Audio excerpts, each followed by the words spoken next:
What's up guys, Crane here from LogicLounge.com with your Apple event recap. We had a lot of new software and hardware announced today. We're going to start off with the software, move into the hardware, and talk all about what Apple has released today. Because it just wasn't an iPad, it just wasn't a new iMac, but we also got some software updates as well, starting off with iOS 8.1, which will be available on Monday as a free download for everybody who it can go to. This 8.1 update will enable Apple Pay for all of the iPhone 6 and 6 Plus users, as well as enable iCloud Photo Library. It's in a public beta right now, allowing you to get all of your photos into the cloud. You also have the iCloud Drive storage, which will then be available as well, so you can start to use it and integrate it with Yosemite and integrate it with an iOS 8 as well. Previously, you would want to hold back on upgrading to iCloud Drive due to the fact that you may be using older software on a laptop. Now that will all come into play with the next announcement. Besides this, it's Yosemite is finally available. It's available today as a free download. If you go into the Mac App Store, probably by the time this video is out, it will be available as a free update. Now, what does Yosemite bring us? Yosemite brings us a whole new interface. And we've already talked about that in the previous videos. So I'm not going to go too far into that. Along with that update, we also have iWork is now available for updates in both iOS 8 and Yosemite, integrating with iCloud Drive, of course. And of course, continuity will be available as well.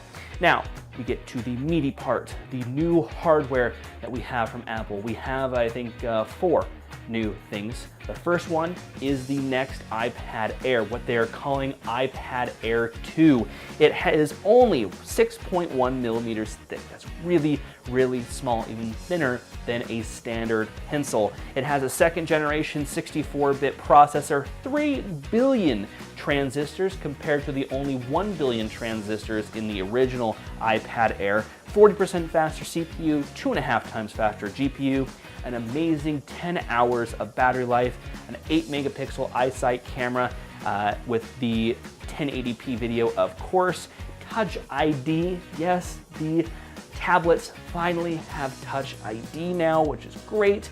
It comes in starting at $499 for a 16 gigabyte model, $599 for a 64 gigabyte model, and $699 for a 128 gigabyte model, which follows the same pricing structure as you see with the iPhone. So you can also get it as a LTE version that supports mini bands and supports up to that 150 megabit per second speeds. That starts at $629 for 16, $729, and $829. It will be available in silver, space gray, and gold. Then we also got an update to the iPad Mini 3. Yes, it's the iPad Mini 3 now. It has the same specs as the iPad Air, including everything except the price point is $100 less, starting at $399 for 16, $499 for 64, and $599 for 128. Additionally, the LTE versions will be $529, $629, and $729 respectively. Those coming in those same 3 colors as well. Pre-orders for that will start tomorrow, October 17th, and they will start shipping next week. We also got an amazing new update to, guess what? The iMac.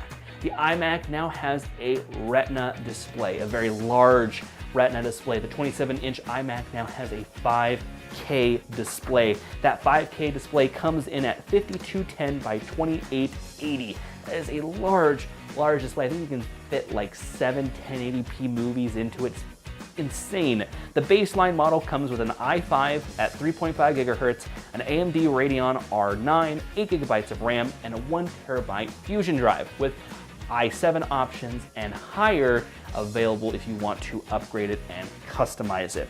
Mac Mini also got a hardware update too, just a minor hardware update. It's Apple's baseline computer, but a lot of people happen to actually like it. That comes in with a 4th generation Intel Core processor, Intel Iris graphics, a flash storage, 802.11ac, and Thunderbolt 2. So we got a lot of stuff coming out of Apple today. It was basically their update for everything that hasn't gotten an update yet is now kind of refreshed, and you can start to get those when they start shipping. I personally am going to get my hands on an iPad Mini, and I hope to bring an unboxing and review for you guys as well. Thank you guys so much for watching. Be sure to like, share, comment, and subscribe. Thank you once again so much for watching. We'll see you guys in our next video.